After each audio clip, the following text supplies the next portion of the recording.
Hello, everyone, and welcome to Risen Esports Rampage Week 2. Tonight we have Team BC versus Team 23. Are you excited, my guy? Yeah, I'm definitely interested to see what happens. Rampage games are always at least fun to watch, if not able to learn something from them. So Oh I'm yeah, we definitely don't excited have to see what the teams get today. we don't have much to go off of this season, but remembering the games from last season, they're an absolute blast to watch. I remember streaming quarterfinals or semifinals myself, and there was 50-minute games going at it every 5 minutes. Good time. Definitely a lot better than the old stall games we used to have in our games. We'll Well, soon be getting into, in fact, not even soon, we are hopping right into the draft. So, this is exciting. We have a Nevia ban, Xin Shao, and Garen ban. Garen ban has to be a target ban. You can't yeah, tell me otherwise. I know the Misfortune ban was a target ban against Fizikazit, but Garen. Can we talk yeah. about that for a second? Garen. Well, personally, I had a player on my team who was a Garen one trick very early in the season. So there are those certain people who decide to pick him up. I think it's mostly have to do with being brainless and spinning around while killing people. I can't blame him for that. I too enjoy some Garen myself. Big fan of Crit Garen, though, compared to most people. I don't think most people enjoy that, but I do. Well, Um, the most popular build that I see on Garen is the insane regen build where you stack your passive, you get that War Mogs, you get the Spirit Visage, and you just you walk out of a tower for 2 seconds, get all your health back, and walk right back in. Never heard of it before, but you know what I'm not surprised about? This Zyrakan first pick coming out here for Team BC. Yeah, it's pretty standard once you pick Zaya. I'm not sure if the duo themselves decided they were going to pick these champs or if they actually played these champs beforehand, but it always ends up for a really good bot lane, so Jarvan's going to have all the pressure on him to make sure that he can put them as far behind as possible. Oh, hell yeah, man. Now, Braum Tristana here, that is a safe lane. But you know what does scare me? Fizikazit's 36% winner on Tristana. Can we talk about that for a moment? He picked Tristana here. I understand it's safe, but I have a good feeling. I haven't watched him, so don't quote me on this, but I have a good feeling he's dangerous. Dangerous man. Well, definitely going to quote you on it, but uh, as far as I know, Tristana synergizes pretty well with Braum, and Braum also counters Zaya pretty hard with the Unbreakable, I believe it is. Uh, and that just it stopped all of her feathers at Braum, so she can't get the clean cuts through Tristana and pull them back to get the snare. It just stops them all right at the front, which is, I mean, you can't go wrong with that. So It's definitely a good point, though. One thing I am kind of curious about, all these jungle changes coming around. We got the scuttle changes and everything. We've all heard about the smite mid. Do you think it's gonna happen? Smite mid, I'm actually not familiar with that yet. You're not familiar with that. Well, my friend, let me indulge you. Scuttle is a big boy now. He's got a big boy health bar, and he gives lots of golden experience. So much so that it's even worth it taking smite mid to control that. Now, what people could do is they could go spellbook so they can switch it up later so they don't have to hold on that smite late game. But I've definitely been seeing it around, and I'm interested to see if it's going to happen here. Maybe not so much on Aurelion Sol. I think he's going to need some other sums, but Syndra, I believe, can definitely happen on.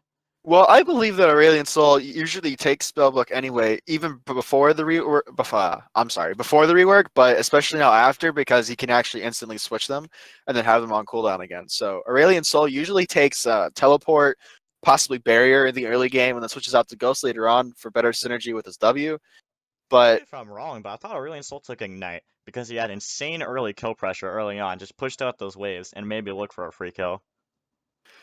not that I was aware of. I was always under the impression that Aurelion was more of a scaling damage champ, and his early game was actually the weakest point. Really? I believe you're incorrect, my friend. Because one of the things about one of the things about Aurelion Sol, I hate to kind of shut you down here, but Aurelion Sol has insane wave pushing. Level 1 can just get free poke off on basically any mid laner. If he's melee, he just bullies him out, gets him away from the wave. Ranged people are a little bit more safe. The Q, if you can catch him off guard with that, that's pretty nice. And you can look for really easy roams around level 3 or 4. because you just shove it down and you can just look for an easy roam bot, trying something up with your jungler. But that's why people take Ignite, is because he has that decent early kill pressure. But yeah, that's also why you would take Spellbook, is to change that, so you can go back to TP, because you don't want Ignite late game. That's pretty garbage. Well, at least with the extra little added damage buff to Ignite, it may not be that bad in the late game anymore. Maybe not against the 5T team comp. We have a Jarvan, a Braum, a Tristana, a Shen, and a Syndra, so not too much innate healing around there. Tristana might get some lifesteal later on in the game. Shen probably going to take Grass of the Undying, but Ignite's not That's not super enough to worry necessary. about. Yeah, in late game at least, Ignite's more used for the Grievous Wounds rather than the damage. Although it has a chunk of damage. Like I said, it's Grievous Wounds. In case you weren't deciding to itemize in that direction, it's always nice. But again, healing team comp is what you need it for, and 5T did not choose to pick that this time around. What I see going on a lot here, though, is 5T really, like, they don't have a lot of damage. Unless this Jarvan is going to go for more of a damage kind of build here, they really need this Tristana to actually output a lot of damage compared to the other team. Because Team BC, they have Xayah, Aurelion Sol, and Gangplank to do all sorts of damage, while Team 5T, my bad, is only really relying on Tristana and Syndra here.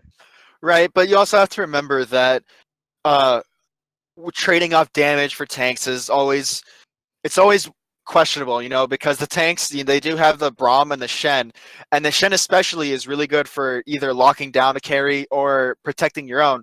And while, yeah, you see a lot of damage coming out from the side of BC, you don't see a lot of backline kind of dive damage. So Tristana can safely sit behind Braum if they play it right and just keep hitting people. Meanwhile, you have BC where you have a Jarvan, a Shen, you have the Syndra, who are just going to be annihilating the squishy targets because you only have a Sejuani as your front line on the side BC. And I mean, Gangplank, yes, technically melee, but he's usually played as more of a caster, and it's not something you want to have in the front. So BC is going to have to play this a little bit more kite back, let them engage onto us, and we can output damage back because 5T does have that engage and BC does not. Good point, good point.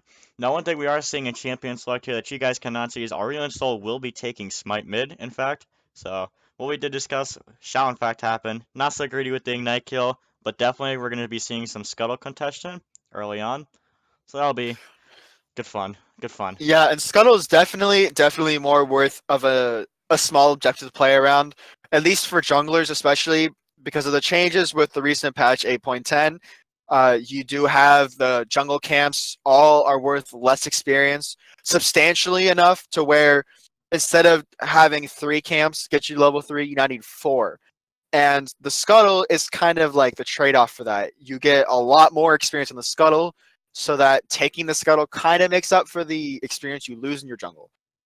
I think it'll cause a lot more pressure between junglers to really be fighting over that, which is something that really lacked, in my opinion, in the old patches. I feel like junglers would just kind of avoid each other. I mean, except for counter ganking, but in the actual jungle, they just kind of go around each other. They know where each other are and just go take their other camps, which is smart to deny their camps and not really fight that. But these scuttles are really gonna force these junglers to actually fight it out. So that'll be a good time. I think we'll see some more fighter junglers in the meta. Well, in the past, Scuttle wasn't really worth fighting over. There was not even a good amount of That's what I health. mean It's when I just a say that, tiny, though. yeah. It's Scuttle is now an actual objective that you really want to strive for. I mean, that's why mid laners take Smite now. So It's not really more along the lines of contesting the objective. It's really just seeing who can get that boost in the gold. Because I mean, what kind of minion or monster gives you 100 or almost 100 gold at level 1, right? yeah, That's insane. You can get almost an entire wave's worth of gold on just a single monster, and but that's doing why it's so worth puts you so far contesting. ahead. That's why Yeah, it's worth contesting. So see, we both proved each other's points yeah. in a way. In a way. One But thing that is interesting to note, though, another thing that we can see is Braum's actually taking Ignite in the bot lane. I feel like with a more safe kind of bot lane that they're running here, they would actually go Exhaust. And also, Syndra's taking TP. But now Aurelion still switched to Ignite. Hold on, my brain hurts. Well, the reasoning behind taking Ignite in the bot lane is because Riot said themselves they buffed Ignite in, I believe it was patch 8.8 or 8.9. I can't remember which, but recently buffed Ignite to where it does more damage and lasts for longer than a heal would. That's because of the fact that in mid lane, heal was outclassing Ignite as the most used summoner spell. So to do that, they buffed Ignite to be able to counter heal more. Well, now in the bot lane, you see that being taken more often because of the fact that it counters heal. Ah, yes, the old Exhaust. 1-2 switcheroo. My personal Well, favorite. nowadays, exhaust is really only used against like more bursty assassin team comps. Talon. Uh, well, yes, and Zed, Talon, uh, Riven, like those really good backline dives that you really need good exhaust for. But as you can see with these team comps that both sides have drafted, neither side really has that super hard backline dive. I mean, you do have a Jarvan, I guess, only if he really builds damage, Jarvan, because I mean, you have Xayah who can play safe with that ulti. You have Aurelion Sol who never has to get that close to begin with, and then well, Gangplank's Gangplank. He does crazy stuff. Gangplank is insane. I'm wondering if he'll be able to really pull out the Gangplank here, though, especially against their comp. Their comp is pretty safe, except for the fact that Jarvan can really just dive on him. But I feel like, what's it called? Team 5T is going to be way too safe for this Gangplank to be really popping off and doing anything. I mean, maybe if Gangplank can kind of bully Shen out in top lane, maybe something can happen, but Shen's pretty safe into Gangplank. So I'm kind of interested to see how that matchup's going to go, specifically. I think that'll be a good one. Honestly, looking at these comps, I feel like this is going to be a very bot center game, and I know that that's so stereotypical, and really that's just the meta right now is a lot of bot lane focus. But It's been the meta for a especially year. especially in this game, because you do have the Xayah Rakan powerhouse on the side of BC, and 5T is going to have to either shut that down or get another lane so ahead that doesn't even matter. 5Ts And really need to get this Tristana going because she's their main source of damage. I mean, Syndra has that nice consistent damage and that good ult burst, but Tristana is their main source of damage. Also, we probably will not be seeing a damage drive in here because he is running Aftershock. So, unfortunate, to say the least. But we are well, just about to Aftershock get into is not game. that. Aftershock's not that bad of a mastery on Jarvan. I mean, when you gank, you tend to go for the knockup anyways. It's not really for the damage purposes. It's more just so you can get to that. You can get that extra little tankiness when you decide to go and dive the backline. Yeah, I agree with you. Not as bursty as Electrocute, but at that point, you're not really going for burst. You're more going for carry, and if you're building damage anyway, it's not going to matter what you take as your keystone because you're going to be doing that damage, especially if you build lethality. We are seeing an invade here. BC does look to be set up to just walk away from this one. Yeah, they just dropped the word. 5T, not really much they can do here. They took a very standard path for invading them, and we've all seen this one. Solo Q just run it right through that bot river bush. BC, though, they do have good communication here. They saw that Aurelion Sol is able to move up over here. Watch for the roams here. Do see Shen's going back up top there. I mean, pretty much should have known that to begin with. I'm surprised he didn't actually try and drop a ward to make sure they didn't try and rotate for blue buff instead and maybe do a different jungle path. But that's not happening, unfortunately. Pretty standard setup here. Jungle's bot lane starting up there, mid lane, and top lane, top lane. Indeed. Sounds like very exciting action if we could ever load it and see it. Oh, that's unfortunate. I'm sorry to hear that. It's okay. I can tell you one thing, not really much is going on right now other than the standard leashes. Aurelion Sol is just shoving out the wave here. Kind of what we all expected to see. I mean, yeah, he can shove out that way, but look at that mana drain. He's already down to half mana, and we just started the game. Yes, I mean, it hurts, but he does have Corrupting Potion to get that mana back, and this is what he does best.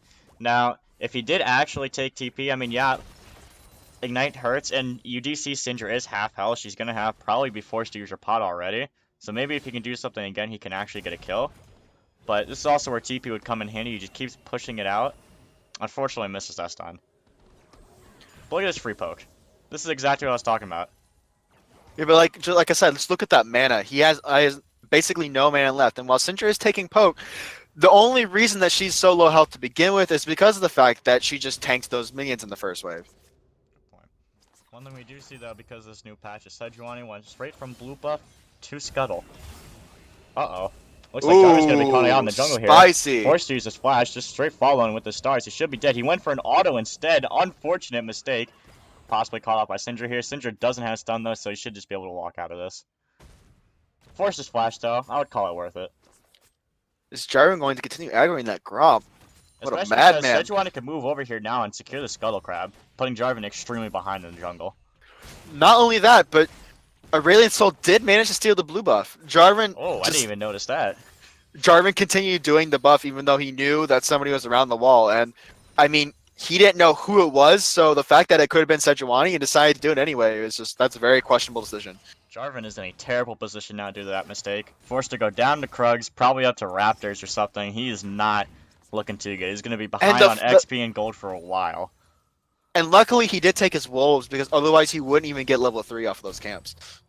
I mean, Pesto's whole jungle is basically up. He only took blue buff into Scuttle, and now he got that out of Scuttle. So he's got a lot of stuff to farm. I mean, look at the farm difference mid 2. One cool thing about Aurelion Sol we didn't even talk about is just shoving that wave in the tower and denying that mid lane farm. We can already see a mid lane farm advantage going up here as Aurelion Sol is coming back. Bot lane's pretty even. Top lane, pretty even. Pretty low numbers, to be honest. 14 at 4 minutes, kind of depressing, won't lie. But yeah, it's not what you always want to see, or having Aurelion Sol with the blue buff. It's really not. Well, Aurelion Sol, he's doing alright. He's definitely got the most from the game. And yeah, this blue buff now really helps him. We talked about his mana drain earlier, but now it's free. He's looking to get ganked upon by the Jarvan. Unfortunately, he gets backed up. He ignites the Syndra for basically no reason. Gets slowed, and it just goes down. Oh, one could say that was quite janky. Punning myself. It was good of Jarvan to recognize the position that the Aurelion Sol kept putting himself into. Shoving that wave out is nice, but you know, it's not always what you want to be doing. Especially not in the position that he was in. He was standing right next to the Raptor pit, and that's just so easy for Jarvan to EQ over. I'm a little bit baffled right now. We did see a unfortunate flash come out from the Tristana there. It looked like she kind of panicked when the Rakan went to jump on him and used his jump, but then immediately used her flash and didn't really accomplish anything. She lived, but she did burn both her summons. They pushed in the wave here. They're probably just going to go for a back now, maybe get some vision instead, or none of the two. Syndra used her TP mid to catch this wave. Aurelion Sol looking for that roam bot that I was talking about. Unfortunately, it's coming a bit later than I expected it to, but it's still coming out nonetheless. Root should be able to come out here on Braum. Knockup does miss. No root, probably. He's just straight running away. Damage coming in here. Ignites on Braum. He's ticking down. He's got the shield. Oh! And he's dead. Man down. Unlucky. He almost survived that. Had he gotten the Guardian and then immediately ran away, he would have been able to live. But he kept walking forward because he wanted to get the little bit of extra damage on the soul. Definitely not worth it. You know, one thing that I think was a bit of a miscommunication is that the Tristana didn't walk back to try and help that Braum escape. Just kind of forced the Braum to keep walking and praying for the best. So, bit of a miscommunication on the side of BC. Definitely could have worked that out better, and I think Braum could have lived. Also, I think the roam was definitely good. It was well played, well timed too. I think the pathing could have been a little bit better. I think he could have E'd maybe a little bit differently. I don't know. I'm not a really insult person. He could have gone through the top side of the jungle near their red and come down that way, because instead he got seen by the vision ward that was in Tribush. So, could have been a little bit more sneaky. Although, to be fair, Team BC's bot lane did heavily give away that gank. Just kind of ran it into them. If we take a look back at the jungle, though, we do see... Oh, never mind. We tried to get a roam here on the top lane when Gangplank wasn't there. I really don't know what was going on with that one. There was something going on with that one. I mean, tell me what you think. Well, I can't really tell you what they're trying to do. I did see Aurelion Sol coming up, but I wasn't really sure what he was thinking of doing, because the minion wave was very obviously pushing in, and there's not like any farm to be had. But at the same time, he couldn't really do anything mid lane, so it was kind of pointless. Damage. Just kind of walked up into Syndra. Syndra used her ult, got some good damage off. It works. Kind of forces Aurelion still out of lane until he can regen here. Well, not necessarily. It was kind of silly of Syndra to use her ult when she obviously could not get the kill, but maybe she was hoping Braum would be a little bit more helpful in the engage there. Well, there wasn't really much Braum could do. He just had a bit of an awkward angle there. Couldn't really path Right. better to get to there because the wave was kind of in the tower. Now they're Tristana, sitting around Dragon here. We could be seeing an actual Dragon fight coming out. That'll be good. Good times. Over Cloud Drake though, so I'm not sure if that's even worth taking a risk. in my opinion, I know it's not shared by all, but in my opinion, any drag is worth a fight. You know, Now, I agree while with you maybe to an not be- extent, but if it's a losing fight and it's a Cloud Drake, I'd recommend just straight barreling it. Don't go for that 1v4 Well, hype play. We do have the Shen with his ulti up, and he is level 7. He's about a little bit over half health, so theoretically they would be able to, at least the side of 5T would be able to win that Drake, but there's a lot of superior vision control on the side of BC around it, so not going to be the best play in the world. They're going to know exactly when BC wants to do it. I'm not even sure Shen would be able to comfortably TP here. I mean, Gangplank's really just shoving him in, poking him out right now. And if he TPs in, he's going to have like a quarter health. And that's even considering Gangplank doesn't do more damage to him. I mean, just look at that free poke he gets right there. Yeah, he could just be going down right here. Just flies away with the taunt. The Gangplank ult was used a little bit early there. Could have been saved.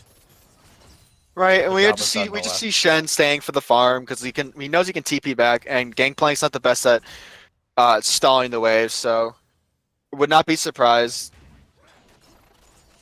Neither would I. One thing we did see though that we didn't really talk about is BC's scuttle control. While they were going around on the whole bot thing. Oh, never mind. Jumping onto the Xayah here, looking for the stun. Probably gonna get it. Jarvan, free EQ coming in. Xayah definitely could be going down here. Uses her Feather Storm. Lots of feathers going down here. Shen ult forced to use. Nothing really happens here. All of 5T gets extremely low.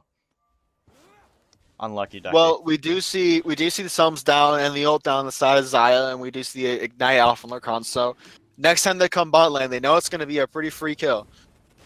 Yeah, she's really. However, she's this running drag everything play is a here. little questionable considering how low Aggressive everyone there. is. I mean, just look at that. Just Sejuani easily able to jump on there. I don't think the flash was necessary. Really in Soul Roam coming out there. Amazing snipe with the ultimate. Gets him down with the Ignite. Looking to turn around the Braum here. Braum is just going to walk out of that one though. Good turn by BC. Able to get over there and turn that around for the best. Well played by the Once again, Xayah though in it's that the- fight. Once again, though, it's just the superior vision control that ends up controlling the game. It really is. Wards are important, my friends. Never forget this. Not only getting the wards down like BC did, but also denying enemy vision, because then it forces them to walk into uncomfortable spots and potentially dangerous spots in order to get that vision, even if they get it at all. And if they don't get it, then it's just so easy to take objectives. I agree with you completely. Having vision control over those objectives and being able to get that before it happens is a massive advantage. So snowballing these leads and getting those visions like they have been able to do, with the Saruyan Soul roaming and Balin having that easy wave clear pressure, has definitely helped them out here. Rakan actually just took his first back of the game. He's getting an Aether Wisp here. Now, Looking correct me like if an I'm ardent wrong. sensor. Looking like an Ardent Sensor. Doesn't that build into Shrelia's nowadays? Could It be builds into Shrelia's. both. Builds builds into into both. Hey, But maybe he's a little Australia's art. boy. Well, both are good items in Rakan, but I would expect an early item to be an ardent because it synergizes super well with Xayah. It does. It definitely does. I'll agree with you there. I just haven't seen an early Ardent in forever. Oh man, Season 7. Good old days. Back when Janna and Lulu were the meta. Oh man. Can you imagine being a Zed main back then? I'm sorry for them. I'm are sorry for Zed them mains. now. Yeah, no, alright, Zed's okay now. He's okay. I mean, he could be worse. He's got some good items going for him. Oh, didn't come out on the top lane. Jarvan level 6 here. Probably just going to EQ and try and ult on his Gangplank. Slowing him, gets taunted up. Ult's about to come out here. Oh, good flash by Gangplank. I'm surprised we didn't see an ultimate by Jarvan there. Did he not have it? No, he had it. Just no ultimate came out. If he Well, did he's use his also- ult right after the taunt, that would have actually, like, I'm not sure the wording for this, but it messes up their flash and kind of pulls them back in. I don't know No, the that technical term. not but necessarily. No, it just really depends on the timing because I've seen a lot of. I've personally done this myself, but I've also seen where This is what you do. This is the just kill happening in mid lane. But I've also seen the flash happening where you can actually flash out of as well before he even spawns it. And Yeah, it then does no damage, but I've also been pulled back. It's a little bit awkward. Oh, that hurt to saw. That hurt to see. That hurt to see. we do Just walking see up and smiting it. it's interesting though because Jarvan is building Cinderhalt, but choosing to go challenging smite, which is kind of an oxymoron because you're building tank, but then your smite indicates that you're building duelist, so not exactly the greatest idea. But then again, this is Rampage, so Maybe he's looking to fight the Xayah and just wants to be tanky too? Yeah, we'll call it that. One thing honestly, we can't talk about not though is super that worth it. it's not. One thing I do want to talk about is that mid lane fight. That Syndra was pushed up, standing right up next to that wall with no vision in the river. Just absolutely none. I didn't see if she had a ward, but she just shouldn't have been pushed up that far, especially knowing that Sejuani could be around that side. Team BC here is looking to do another cheeky little bot lane dive. Arlene still sitting in a good position. Jarvan is here for the counter gank. Syndra pops the vision plant. Should have vision on them now. I don't think anything's going to happen here. Well, once again, we do have the Shen ulti up. Now, he is getting pretty low, but, you know, we just have to wait and see what happens. It looks like they're all diffusing now. At this point, is it worth it, though? Because, I mean, if BC is able to just back out the fight, Gangplank gets his top turret and they get first turret gold for free. Well, Shen does have his TP backup, so maybe not necessarily free unless Shen ends up dying. Well, But- the fight's going to last about 10 to 20 seconds. So by that time, Gangplank should be able to easily push down the tower and get that turret. I mean, heck, he might even get it now. The Shen's actually backing right now. He's going to be forced to TP, so... Unless they He needs just want to TP give now up if that he wants first to save the turret. turret. Yeah, There it is. there it comes out. No TP. Could be seeing an actual catch out here on Jarvan. EQ's away. No turnaround on Syndra. Just a little scuffle.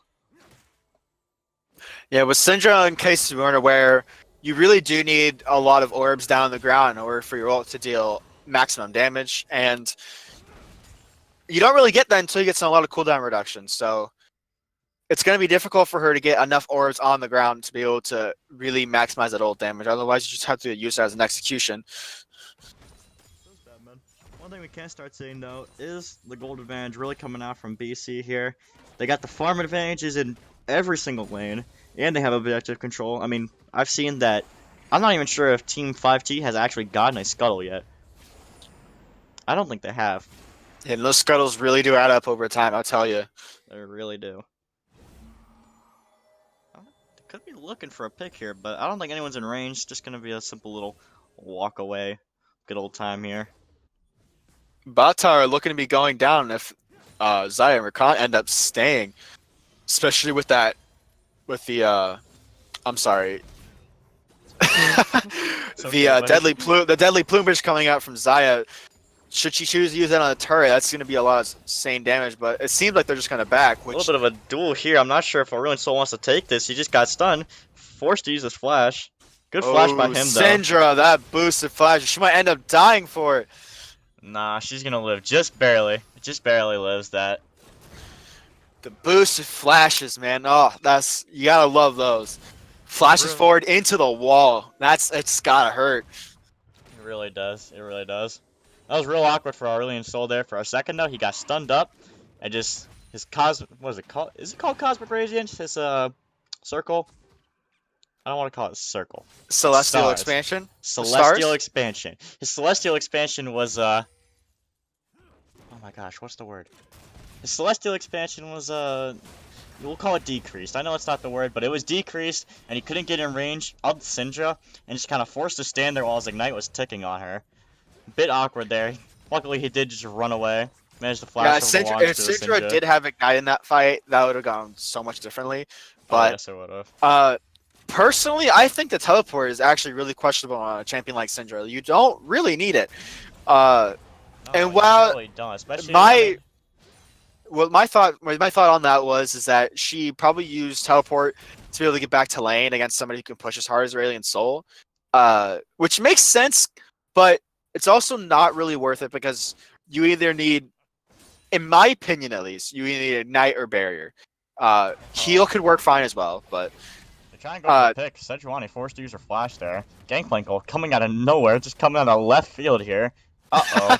And we got a question mark ping coming out from Shen, I believe. TP coming out from the Gangplank. This is the first time we're going to see the top laners in action here. Looks like Team BC really wants to secure this dragon. Shen needs to use that ult. Brahm's on a terrible side here. He's coming over for the flank, maybe with the ult. Jarvan jumping in, using the Cataclysm. Braum got a good flank with the knockups. Xayah forced to use her Feather Dance. They're all low on the side of 5T, but they have so much CC, they're just going to completely stomp this fight. Oh. Uh-oh. And we were criticizing 5T's lack of damage, but apparently damage doesn't matter when you can CC lock the damage carries. I mean, at first I was really questioning that Braum flank, but it actually just screwed over BC. Yeah, he got the knockup straight onto the Xayah, and that was the key part of that there. It wasn't just the Xayah knockup. I mean, there's that big slow, that big line just right behind their whole team as they were trying to escape. And look at that, the first scuttle for the side of 5T this game. 140 gold, man. That's half a kill. Oh my lord. I love Scuttle. Ironically, though, all of those kills went on to Syndra, which is huge because... Is definitely huge. This Syndra's going to be doing a lot of damage. If she gets anywhere near anyone that's squishy, she'll just ult them and they'll disappear off the face of the earth. Well, the Xayah pick was, I don't remember who picked first, but Xayah is decently good in the Syndra because of the fact that the Syndra decides to burst her, she can just ult and dodge all the rest of it. But we will see first tower going down here. Bad man. It looks like 5T really tried to pick that up with Tristan in the bot lane, but Xayah Rakan came there earlier than she expected. Now actually forced to stay, not using any of the gold she just got. They got a little bit greedy there. Xayah playing a bit aggressive, taking a bad trade because she walked in the turret. Well, you know, she can't play aggressive. Brahm's sitting in mid, still not exactly the best choice when you want to save your turret. Tristana's going to be forced to back off. Or not, she's stepping up here, autoing the wrong minion, in fact. Honestly, I should just look to dive her here. I mean, I'm not even sure why she stayed. She should have just took the L. At this point, another about 3 minutes, this top lane turret should finally be going down. It only took 20 minutes, but well, we do see a lot of pressure coming up from Gangplank, but Shen is, I gotta give him props. He's keeping up on that farm. He's not giving it up for free. He's definitely holding out here. Nice little stun on driving here. I don't think anything's gonna happen. Shen coming out the taunt. The Gangplank taunt got a under bit the greedy. tower. Gangplank walking into a bit of an awkward position. But luckily, he does have backup. Ignite the Ignite coming out, and he must be Shen dead. Going down. Jarvan coming in, trying to save his team, but he's just putting himself in a worse position than him. Good Sejuani ult, just be able to smash the Sejuani. Unfortunately, Sejuani pressed R. Man down. Yeah, that was terrible communication. I mean, you see the Jarvan go in as the Shen is dead. What you should have seen there was when the Shen got into the gangplank and the tower fell, Jarvan was coming up from the side of the jungle, and they should have collapsed onto the gangplank. That fight would have gone very differently. Instead, Jarvan kind of walked around the circle in the tri-bush, and Gangplank got away, and then the collapse happened on the Shen. And then Shen died, and then Jarvan went in. I mean, it's a classic solo queue play. I mean, one thing I have definitely noticed is that 5T's team play has been a little bit awkward. Oh, Flash Engage coming out from the Braum here. It looks like they definitely want to win this. Jumping into the Rakan knock-up here. Xayah coming out with the Feather Dance, not able to do enough damage. Gets a good root. Shen ult coming out, should be able to save the Tristana. Tristana just... Unfortunate. We see Shen ult was definitely very good there. Stun coming out from the Braum Tristana synergy. She flashes, interestingly enough, into the bush, but then it doesn't even matter because the stun just prevented Xayah from getting that last killing blow. Feels bad, man, for that Xayah. I know the feeling, man. We can all relate to that. We all play this game. Oh, Gangplank about to get... Oh, no! Oh! The boost is real. You know, I don't even think it's that much of a problem. Gangplank is Gangplank. He would have just eaten up his oranges, walked away. But that does feel bad. That definitely feels bad. Wow, that also feels worse. Oh my god, my ankles. I think they just blew off. That lethality. Oh, that'll sting a little bit. Correct me if I'm wrong, but I thought Steric's Gauge was the build. I've changed. My mind is different. Steric's Gauge is really good synergy with Triforce, but it's lethality. It applies with your barrels, and it applies with your Q, and your Q applies with your barrels, and then it's just stacks upon stacks of lethality, and then in my opinion, I like it better because it's more one shot. But Steric's Gauge is more good for the. I'm gonna constantly run around and barrel you and shoot you in the Yeah, face, I and you'll think never be able to Steris is kill me. good at like fighting people, but lethality is just good for that big barrel, that big one shot. Right. And with the reason it's not so popular is because of the fact that your barrels are easily played around at times. You know, people just hit them once at the right time and they're useless. But I mean, if you get the sneaky barrel out, Ooh, Flash Engage coming out with the Q here. I didn't even realize that was a thing that was possible. Aurelion Sol just walking into the enemy team. That is some very awkward positioning. Forced to run away here. Gangplank coming out, used to slow them, back them off. Rift Herald dropped in the jungle, just gonna be walking down mid, trying to get this mid turret. And they should be able to it's get it. something you gotta Unless be Gangplank careful can when just you wait take there. Rift Herald. You need to make sure that you set up a play to where you don't have to awkwardly drop it like that. Because I mean, they did get the turret, so it wasn't that bad. But you never want to have to panic drop it because it's running out of it's expiring. You wanna know what you have to be careful about? Walking into the enemy team is Aurelion Sol. That's a problem. The Right, flash and- stun engage was very, it was aggressive. I'm not gonna say it was bad. It was aggressive. They definitely could have done something like with it, but It's with just a lack of Aurelion Sol, communication, honestly. I'm not even gonna say that with Aurelion Sol. You want to peel kind of back and like do that consistent damage. What he was going to do is he was gonna go in the middle of them to try and get that rotating star damage on everyone, but that doesn't work like that. Like, if you think about it just like that, okay, cool, yeah, I get a lot of damage. But what you're not thinking about is the fact that you're about to get stunned up and just murdered. Ooh, the That is Sejuani unfortunate. misses. Just barely misses. Coming out here trying to get the slow on the star on the drive-in. Braum instead getting knocked up. Shen ult actually coming on to Braum. We're kind of just getting one shot from Oh, the nice Syndra turnaround. ultimate. Definitely nice turnaround there. Good peel back. Yeah, the Jarvan EQ'd right through the Rakan W, that was stellar. That was exactly why he lived. And I mean, Braum lived because of the Shen ult. Like this Shen has been on point with his ults. He may not be super proactive with them, but he definitely does it when it needs to be done. Definitely does. I think Saved there's a lot of probably lives some there. good communication there. Probably screams something along the lines of "Oh, and then it happens. I mean, we've all been there. I've been there. Possibly. No pick there. Unfortunate. One thing we did see get used there was Gangplank's flash. I don't think it was really necessary. He was getting beat up by Tristana, but was in no range of dying, really. So, wasted flash. Feels bad, This is man. bronze. Panic flashes are definitely the norm more than controlled flashes. I wouldn't even say it's bronze. You know what? I'm plat 2, and when I see a big boy come up on me, I flash away. I mean, I see that Malphite walking up towards me. No, no, no. I'm gone. Well, flashes really should be used more along the lines to either dodge, killing damage or dodge CC. It's not really used as just like I'm gonna get a little bit farther away from you. Yeah, I agree with you. They are setting up here for that 5v5. Xayah in an awkward position. 5T definitely coming out with a good engage here, knowing that Xayah's in a bad position. They can't even do anything. 5T just absolutely murdering them. But are they really? Gangplank's actually still alive, and so is Aurelion Sol. The only person they were able to kill was the tank. Tristana's in a bad position. They're all low on the side of 5T, but they are outnumbered. Yeah, see, that fight was interesting because of the fact that Xayah was coming around from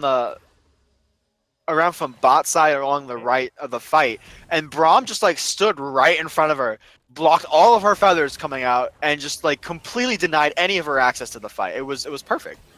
That was definitely just really awkward positioning on the Xayah's part. Instead of walking where her whole team went, she walked to the side and forced her team into a bad position and herself into a bad position. So 5T definitely did a good job of noticing that and engaging on the enemies right then and there. They also did a good job of peeling back when they knew that fight was lost, because if they didn't, Xayah definitely would have been able to actually clean that up.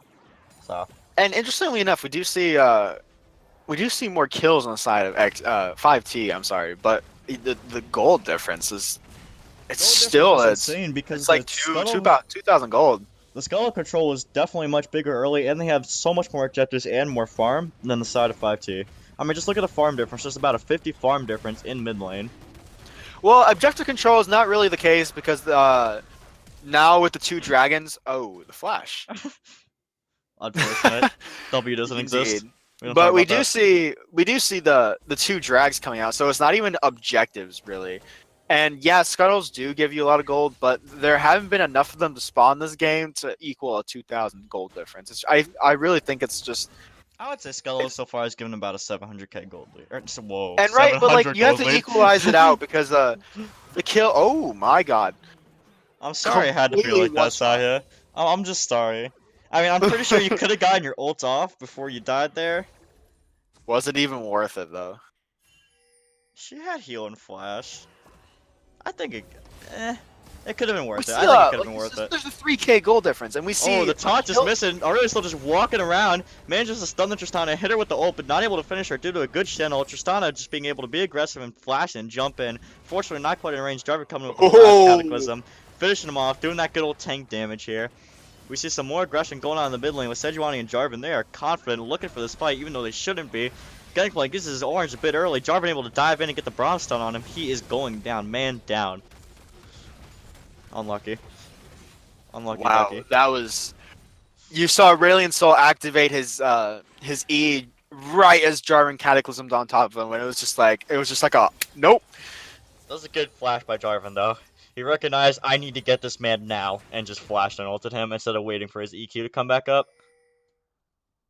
Now, Indeed. they're not looking to rotate towards any objectives here. It looks like they're literally just looking to walk away and back. I mean, I understand the respawn timers aren't exactly the longest on the side of BC yet, but And still, realistically speaking, I mean, there is Baron up, but you do have Zyra, Khan, and Sejuani, and that's really all you need to actively contest a Baron nowadays, considering the Baron's so much tankier, has a lot more AoE damage.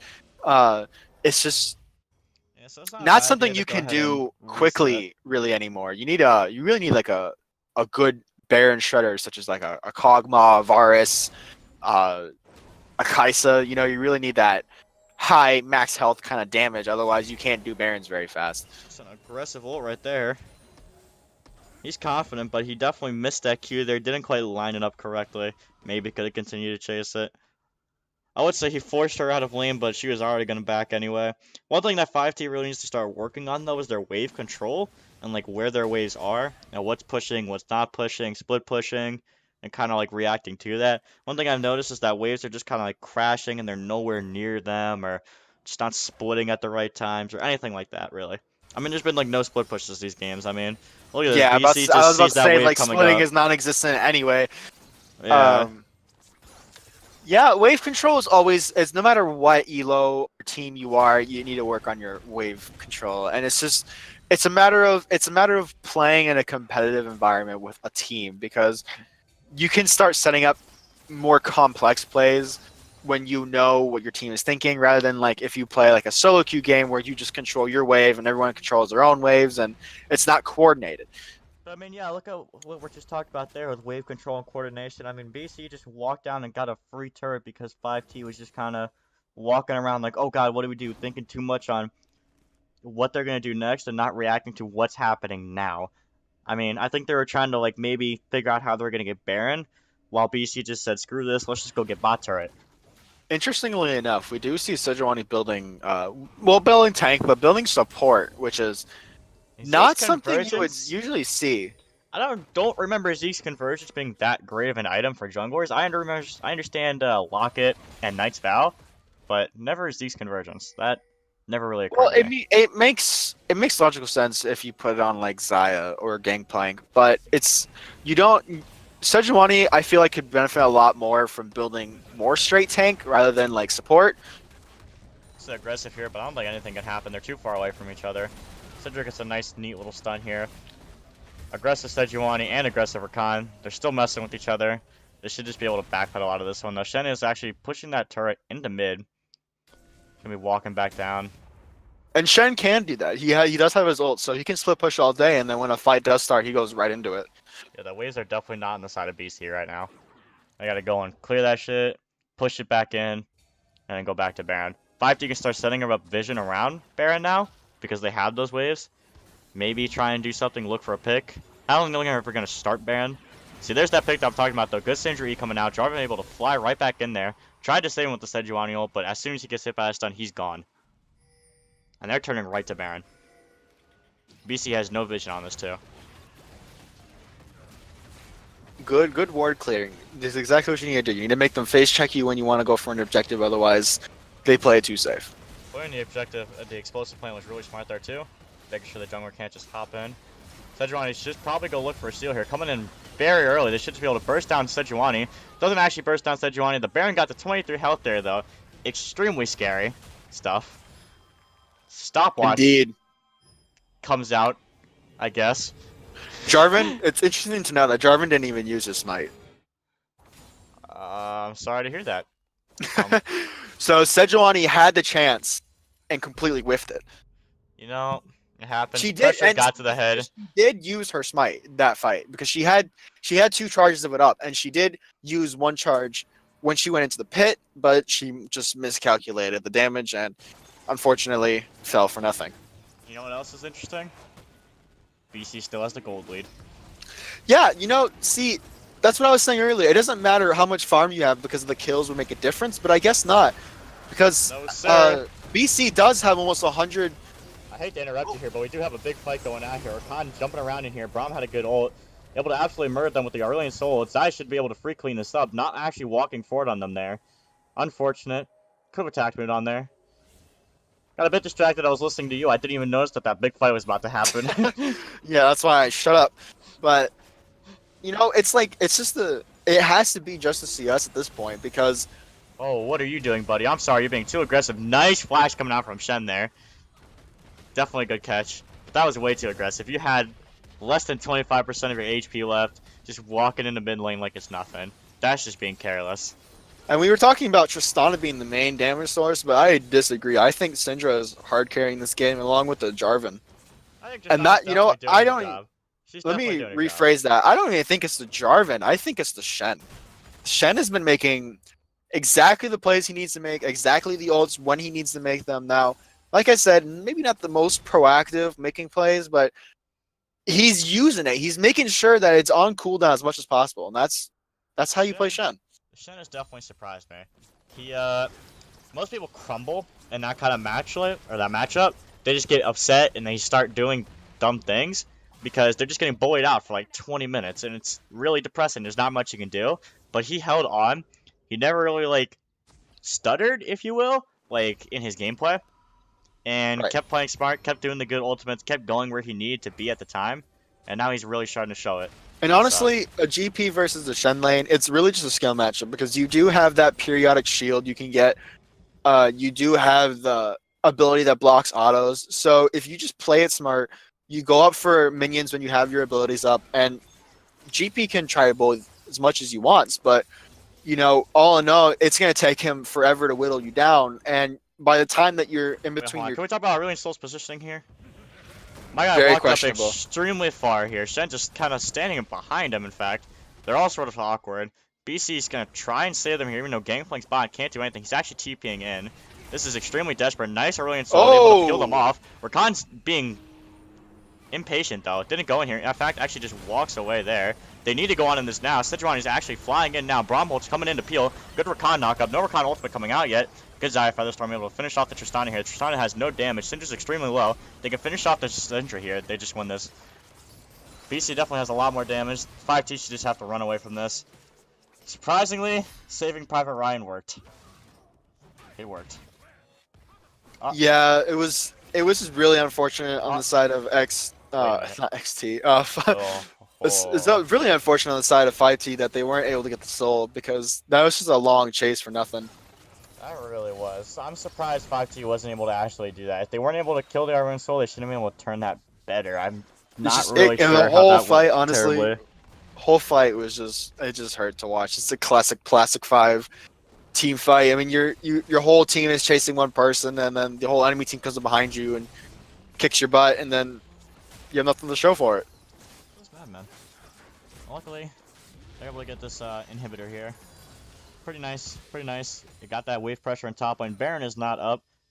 I believe... is Elder Dragon spawning soon? Correct me if I'm wrong. I don't... Is it? Yes, it is. I promise you it is. 100%. Money back guarantee. Oh yeah, how soon? Let's take that bet. I would be lying if I said I knew how to look. It's been a minute. Well, see, you said Bear you with me. guaranteed it. Guaranteed it. You gotta give us time now. Money back guarantee? Or hold on. Is it... Uh-oh. Oh, no. Uh-oh. There it is. 1 minute and 50 seconds, boys. I don't know how it showed up, but it did. That's not soon. I want my money back. Oh my gosh, it's soon enough. All right, is 2 minutes soon? Can it be No, considered soon? not in a game of League of Legends, Uh, where a game could be over in 10 of those good point. or less nowadays. Actually, Well, besides soon, you want to know another thing that's interesting? Baron's coming up right then too. Yeah. So do we want you know, Elder or do we want it's Baron? always interesting when you have Dragon and Baron coming up at the same time because I've seen quite a few games that are thrown just because the leading team decides to go for the Dragon and then the other team goes for the Baron, and I can't tell you how many times that's happened. Oh, I can It's the give you most the frustrating results of thing to witness. my last week, my dominant match. I'm not gonna talk about this too long, but since we're on the topic, we were on our second Elder Dragon in our second game, and we went for the fight over there, but one of our teammates died and we backpedaled out of it. So instead of going for Baron, we just gave them Elder Drag and managed to shove mid and just win the game like that. Like in the time it took them to finish Elder Dragon, we actually shoved mid and ended the game. So you still gotta be careful. You can't just lead them up, which is kind of an interesting thing to note when it's like Moral of the 55 story, minutes in the boys: game. even in gold and platinum, you're still bronze. Oh yes sir. Yes sir. Gosh, playing support there is so fun, I promise. Guys, never be support mains. Well, we do see supports being the playmakers here, except for Except I'm for sorry, Rakan. Psycho Banana, but I mean, looking at your Yeah. score, like, what have you done this game? No, Psycho Banana, he's not aggressive, it feels like. I mean, he just. Yeah, that's exactly what I'm gonna say. He's not aggressive. When that whole thing was happening in top lane, all five of them were standing right on top of each other. That was a free five-man knockup. Could have just flew in with the knockup and the charm. Just gotten that sweet, sweet, juicy play. But he didn't. I mean, he still won it. He still did his job. We I see just a think he could've lot done of it better. the team of BC. They have like kind Nice of trade, though. more individualized scores. I mean, not a lot of them have kills or assists. Yet their team still has 12 kills. But on the side of 5T, I mean, we see a lot of people with Let me talk a about whole this for bunch a of second. assists. This Tristana getting absolutely melted, just absolutely sniped by the Aurelion Sol. Gets hit by the Bromwell, actually manages to live. Syndrome came out onto the Aurelion Sol. Baron's actually not down yet. Well, 5T managed to secure it. This game actually should just be over right here, though. Saya quadra kill coming out. Not even sure when and where she did that much damage, but she did. I promise you. And that should be game. With 40-second respawn timers and inhib down, there's no reason for them not to push an end. That was well played by them, though. They had the trade. They went for the Elder. And it took them so long to finish Baron, they were able to get the Aurelion Sol and do that damage and You just get have that to Gambit have you just up. have to have the communication. You have to either say, let's do the Baron or let's turn. You can't have people doing both because that doesn't work. That is exactly what they did there. It looks like they went for the turn on Aurelion Sol, but didn't really communicate with everyone. So it was kind of awkward. It's classic solo queue. You need to have good communication. This is not solo queue. Yeah, that's the problem. Is this is not solo queue, so you should be able to turn around and stop that from happening. But the game is over. It does go to the side of BC. Congratulations on your first game of the series, of the best of three. Well played. Yay. Well played. Well played. I'll respect that. Alrighty. We're gonna go on a short break here.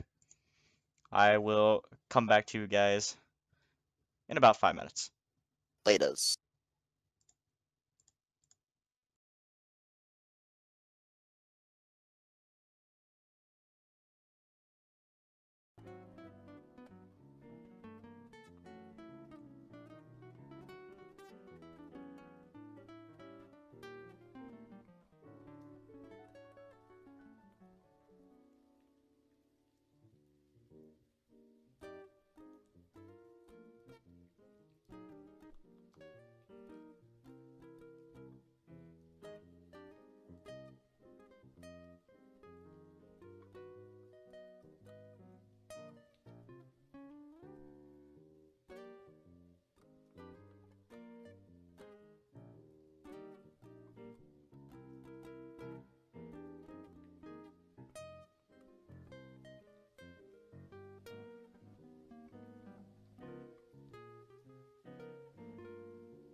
Thinking on to what I saw that game, I would not be surprised if there's an Aurelion Soul ban, honestly. Looks like so far they're sticking with the same bans. It's probably targeted for a reason, so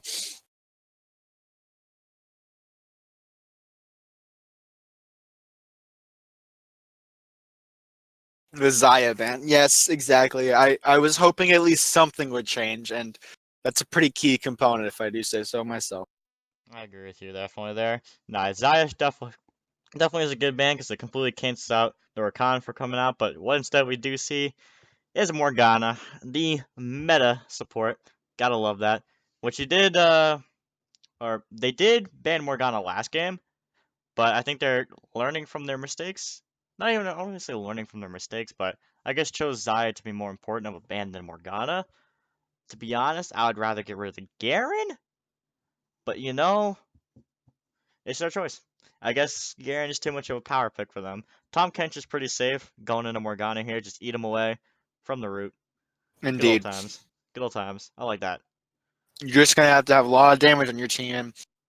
Again, 5T picking up that Jarvan, I wouldn't be surprised if I saw a full tank, but, you know, it didn't really work that well for them last time. He was able to get some pretty sweet engages, but, it was just the lacking of the damage in the long run that ended up being the downfall. They couldn't protect their carries enough. I definitely agree with you there. Yeah, I think if he's going Jarvan, he definitely needs some more damage this time. He's kind of flew in, and that's about it. Look at a little knockup bot. Caitlyn coming out here, the power play, or the power bot lane. They're going to need a really safe thing. I imagine Ezreal. I could definitely see Ezreal coming out here with Tom Kench. Then they can just Well, kind we of do see an completely. Ash. Oh, I thought they picked something else. Oh, my No, eyes that deceived me. I could be wrong. I'll check the chat right now, but we do see an Ash, and uh, personally, as an Ash player myself, into a Caitlyn Morgana lane, it's not really one you want to see, but it's not that bad either. I mean, you do have a lot of early game poke to kind of match Caitlyn a little bit, and you do have the Tom Kench to help you with the Morgana. So I think you just get outscaled late game. I mean, Ashe definitely does have those good stuns with her ult, but damage-wise, Caitlyn just completely beats her out there. I mean, I there's a I good actually reason really why Ashe is disagree. weak. I feel like Caitlyn is a more bursty ADC because she relies a lot on her headshots to be able to do the damage, and if you can't get those, you're kind of useless. Yeah, but Caitlyn With has Ash, you have that. extreme range compared to Ashe. Like Caitlyn's range is so much longer than Ashe. I don't Right, think but you the understand. with the Ash, you just have the innate CC of every auto attack. That's why you pick her. You don't pick her because of the range. She's a really good utility ADC. And when This you is have somebody definitely like fun. Tom Kench, that's not that bad. Honestly, Something to people don't note. give Ash enough credit as it is because she's actually a really good hyper carry ADC. You just don't see her very often, so you tend to think she's bad. I'll agree with you there. I don't think I've seen Ashe in about a couple months, and that's not being what's it called? I don't even know Negative, the word. pessimistic. Not negative, like yeah, pessimistic is the word. Definitely the Yeah, word. well, like I said, it's you play Ash more about the utility rather than the extreme damage. I mean, you do have the game plank. You do have Malzahar. You don't need like extreme hyper carry damage. What you need is a good ADC, and Ash is can do just that. I would argue, more of a hyper carry than Caitlyn. I know people will disagree on me when I say this, but I uh, definitely do. Ash she has considerable damage, and it's just in different places. I would consider Caitlyn more of a hyper carry because she can win lane, come like basically by herself, and then like carry that into scaling into the late game, especially against their comp. As long as she doesn't get Malzahar ulted or jumped on by the Jarvan, she's okay. She's Well, you say over. that, and Ash is really the same way. She doesn't struggle in lane too often, and even if she does, let's say she does get outlaned, she's utility. She has the slows, she has the stuns. That's all you need to do. It's like saying I'm playing Scion and I got behind, so we're gonna lose. We That's have not like how that works because you still fulfill your role as opposed to Caitlyn who needs to not get ganked and not get attacked in order to be successful. we definitely have a different feel when it comes to ADCs. I prefer the big hyper carries compared to utilities. So And it's like Ash is not just like solely utility. She has a lot of damage. she But has it's some like good output like damage. It's just I'll say this back and forth, up and down. I think Caitlyn is just a better ADC all around right now. I think she fits better into the meta. I think she just stomps the lane right now, and there's no one really competing with her when it comes to that. And I think she just scales harder than Ashe does. well, we can always analyze champions all we want, but in the end it comes down to player skill. It does. And yes, it comes down to is this person a good Ashe player? Is this person a good Caitlyn player? Is this Are they person a good good enough to play Malzahar against player? Knight? Please tell me you're a good enough Malzahar player. Please. Please And don't it's be like just me and press R and then E and then you just cancel your ult. I've done that in ranked. well, I don't know about. See, the Caitlyn is kind of safe, especially with the Morganas. So I don't really think the Malzahar is going to get too many opportunities to land it on her. I think he's going to go for the Ari, definitely. Oh, Uh, definitely. When the Aura goes into ult for the charm, that Malzahar should just be slapping that old laser beam on her, holding her down. That's kinky. Besides I was that, just about to say that. besides that, let's not get a little bit too off track here. We have to keep it Gangplank, PG-13 for our PG, children viewers. PG. Let's get Gangplank holding up that fist. Okay, we're done here. We're done We're here. done. But one thing I do want to talk about with Gangplank is 5T actually took away the Gangplank from BC this time, forcing BC onto Ornn instead. I mean, I'm sure they're going to pick probably a different tank here because their team is a little more. Actually, I don't even want to say it's more damage heavy. I mean, they were pretty, not necessarily squishy last game, but pretty squishy compared to what they are now. I think they have a more solid front line with the Ornn also in there. So the Sejuani can ult, and now you get that Ornn ult too, instead of just a Gangplank ult. Well, reverse that, and it's better. What do you mean reverse So you that? get you want the Ornn ult to hit them first because it applies the brittle, and then if you get Sejuani ult on top of that, the Sejuani ult the stun lasts longer. Good point. You think so much about this. I just think the Sejuani sees someone flies at him with the QR and then the Ornn ults. But you know what? If you think that far in advance, good for you, my dude. I'm an ADC player. I just react to what's happening. That's all you need to do. That's basically ADC in a nutshell, my guy. I mean, And the reason I like Ashe so much is personally, like I said, I play her. I played a lot of her in season 7, and I played a decent amount in season 8 too. But it's just the kiting is so crazy. the kiting Like, is also just easier on Ashe because you get that slow. You can just get that slow, walk back, hit him again, hit him with the old 1-2. and they'll never catch you. That's the thing. Like Caitlyn, I mean, Caitlyn, you all do you get the net, and if you hit him with the net, you get the slow, and you get the little knockback, so it's right, not but bad. that's really it. That's all you got. Yeah, but you got traps. You hit him with the EW combo. You know what that is, right? You throw the yes, but trap. that's assuming that people are dumb enough to fall for that. You know. Okay, but no offense, but this is Rampage. We are at the we're they struggle when it comes to stuff like that. Like when it comes to identifying what combos they're gonna use, they're not the best at, I Well, let's guess, be honest. We see like being everybody all the way up proactive. until we see everybody all the way up to Masters and Challengers struggling with that. So, Caitlyn traps, they're they're annoying.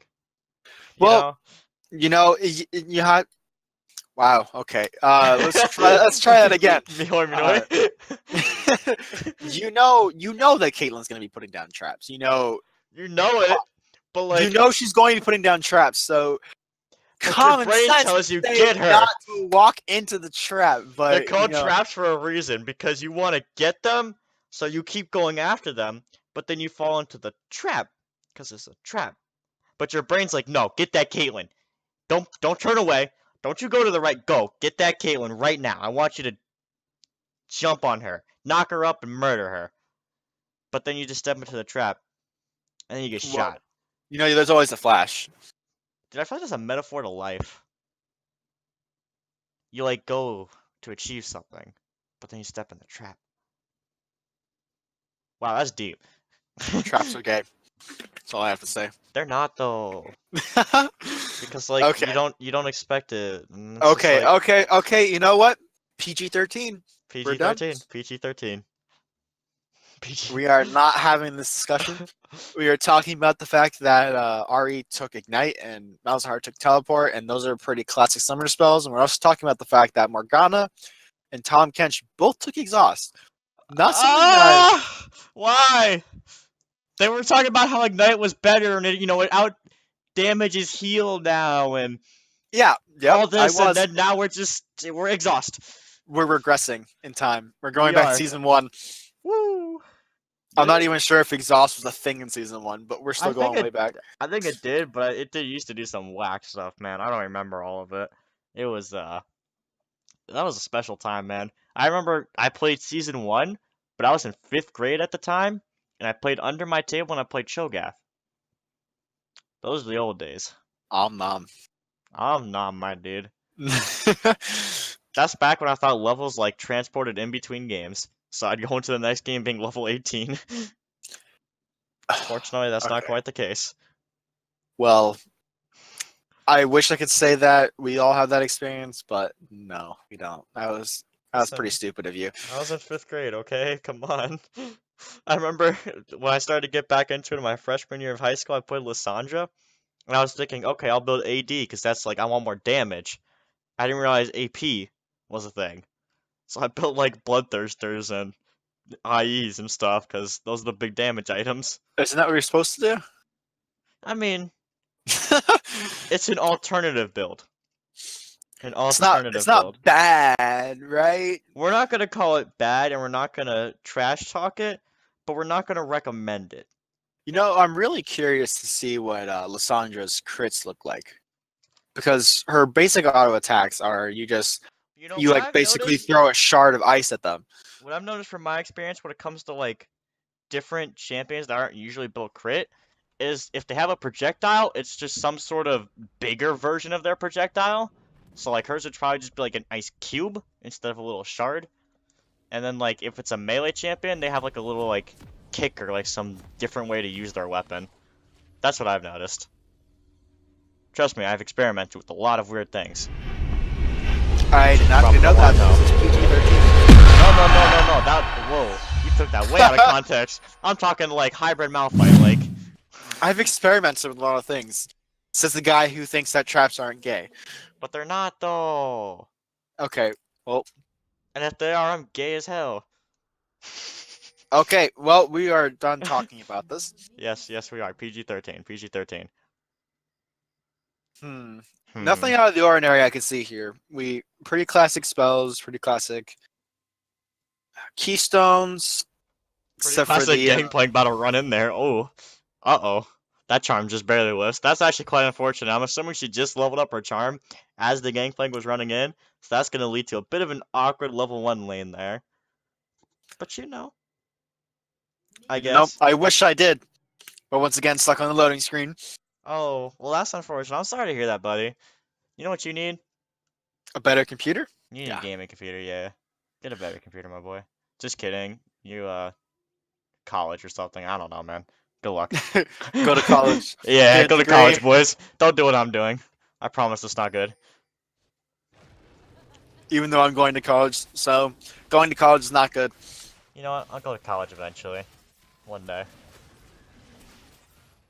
Unfortunately, though, and I say this quite unfortunately because it disappoints me every time, standard jungle start. Standard buffs. Both are actually going to top lane. Oh, never mind. Sejuani whipping around here, going for that Scuttle Crab. Looks like Team 5T did not learn from last game whatsoever. It's not going to spawn for quite some time, though. So she is just wasting her time sitting in the jungle. It just spawned now, but the fact that she had it was like 5 seconds. I wouldn't call that bad. Maybe she could have stepped up and gotten some vision up there to see where Jarvan is, maybe. That would have probably been more the ideal because now you see that Sejuani's still taking the scuttle and Jarvan's already moving on to his red buff. See, one of the things that could have happened here for like a alternative, not even an alternative jungle path, is you could have been playing someone aggressive with an early level 2 gank like Jarvan or Graves or something like that. Have your mid laner be pushed in, get that Scuttle Crab, then just walk mid. Or even gank mid, then go grab the Scuttle Crab. One or the other. Wow, Jarvan is weak right now. He's really low health. Sejuani just moving up to the next Scuttle, though, really working to deny these. Jarvan hasn't even adjusted the Scuttle's changes yet. He's going straight for that top lane. My man wants some. Honestly, though, Scuttles really, really are worth the extra trouble. Maybe not straight Scuttle to Scuttle, but they are. It's not something you should be giving away for free like the Jarvan. Yeah, it may look nice right now, but the thing is, Jarvan's camps are already starting to respawn compared to Sejuani's, so just a bit behind when it comes to that. But for the immediate advantage, yes, it works. Also, stepping up for that Morgana auto for that spell thief, not worth. Just spam your W. Place the pool. Please do it. Do it right here. No. But see, we have practically the same gold, except for the fact that Sejuani, two of her camps were from Scuttle Crabs. She just took her 2 buffs. The fact that she has the same gold as Jarvan with the same CS, but Scuttles instead of camps means that she basically is going to get more gold because she has camps up and she still has the same gold. Good point. That's insane. Uh-oh. Looks like the actual Malzahar mains managed to block the charm right there, preventing a lot of damage. But unfortunately, neither of them have mana, so it's honestly probably just going to be an auto attack battle for pushing the waves in there quite a little while. One thing I am not seeing nearly enough in this bot lane is pressure coming out from Caitlyn and Morgana. Morgana, I don't know if she's aiming for the waves with her W or not using them whatsoever, but I don't feel like she's really getting any poke or any money off of her pool. And hey, man, you were bashing this Ashe pick, but guess who's doing good? This Ashe pick because it shouldn't work. It just shouldn't. No, you have Caitlyn Morgana. Where's your pressure? Where did it go? Cotton Eye Joe. It's a skill matchup, honestly. People think just because Caitlyn has the range that automatically gives her an advantage. And while yeah, it's nice that you can auto without being retaliated against, it's difficult to utilize that effectively because bot lane is a 2-people lane. You need your support to be with you when you go in like that. She should be auto him right there. See, like there's an auto. Get another one. There you go. Step up in the cut. No, what are you doing? See, I feel like she's not going for them when she's necessary. Like when this person goes up to auto her. Right there. Could have autoed her right there. Auto. No. Okay, now it's awkward. And the only reason this Ashe is really getting low is not because of the auto, it's just because she's just taking free minion harass and free like Q damage from Caitlyn and W damage from Morgana. Like honestly, this is also just really unfortunate for Caitlyn Morgana. That Tom Kench pick really hurting here. They need to get some more poke on him too, because otherwise Ashe is just gonna get eaten up every time she gets rooted. She's completely safe. Again, Ashe is standing in that W. Like, there's no, she's walking forward to do that. There's no reason you need to see a bleed there. Ooh. Unfortunately for Caitlyn here, they're about to get ganked. Is Jarvan gonna wait to use EQ? No, he uses it right away. Spell Shade able to block the Morgana from getting knocked up. Alright, we do see the flash from Morgana and the heal from Caitlyn. So that is something. But the flash forward from Tom's straight faceplant into that Morgana Q was just, oh, that hurt. Alright, it's okay. Ashe flash too. She was following in the fun. Flash is burned there. All in all, no reason not they're actually looking to come back though. They do not have vision of the Tribush. They're gonna get snuck up right on here. Binding actually lands on the Ashe. Jarvan's behind here. He's in an actual very awkward position here. They should actually just be able to turn this on Jarvan. Not really stepping up though. Sejuani's a bit late to the Fiesta. It's the party. I would call it more of a Fiesta than a party, to be honest. Ashe is just, the thing with Ashe is that you have to learn how to harass with your autos and not just with your W, because you see Ashe's right now, and that's because she's throwing out her W's just randomly, and you don't want to do that. It's kind of hard. It's more easy to do in matchups where it's like an even or better range advantage for Ashe. No, it's really not, because... But Caitlyn does have that like extreme range advantage. She can stand super far back and just get those casters and melees, and you have to step up super far to get it. And Like if you I step was- up super, hold on, if you step up super far, you're also gonna get hit by the Morgana W's and be in range of a Morgana Q. Like if the Morgana does stand correctly, she can completely negate that Ashe from doing that. Right, and this is all theoretical though. This is not how it works in the lane because the Ashe theoretically should be using her W to farm, but that's not what she's doing. And theoretically, the Morgana and the Caitlyn should be applying more pressure, but they're not. You know, it's what the Ashe should be doing is not just throwing out her W to harass, because even when you have a lane advantage playing as Ashe, you see a lot of like not so familiar players doing that because they think it's harass, right? They don't realize that Wing people over and over again is not nearly as annoying as you think it is. You just have to use it sparingly. Right, because it costs a decent amount of mana. Like I can check right now. One thing I would use for like where I would spam it is if I have an aggressive level 2 bot like support. Like let's say I had an Alistar support, I try and get as much poke as I can with the W. So my Alistar all in's level 2, then we have that extra damage and we got him low. And the That's Ashe a good time to spam it. just a little bit of math here. The Ashe W, it's called volley. And at rank 2, 50 mana, right? 12-second cooldown. Oh, hold up, we're about to get dived right here. Jarvan coming in with the EQ, just barely missing, hits with the barrel, able to slow him here. No ult coming out yet. I don't think any ults are actually going to be used here. Stopwatch coming out from the Orym. Ahri's actually coming back here. Sejuani coming in with a good ultimate, able to lock down his Malzahar, able to kill him before he gets his ult off. Jarvan coming in for the chase here. No damage coming out. Good Ornn W. Whatever it's called. Soul Furnace, probably. Good flash coming in with the charm. Gangplank able to get away from that one, though. Using his flash as well. Is it called Soul Furnace? Now I'm curious. Bellows guess. Breath. Wait, breath? Bellows Breath. Bellows Breath. Soul Furnace sounds cooler. Right, please. Soul Furnace is not in the name of any of his abilities. I'm not sure. I'm not quite sure where you pulled that from. Cause like, alright, he's a fireman and like soul. Dude, I'm gonna use that for something. Can I copyright that? Ooh. Ultimate coming out here. No Morgana spell shield whatsoever. What is she doing? And you are flaming the Ashe. Okay, hold on. No. No.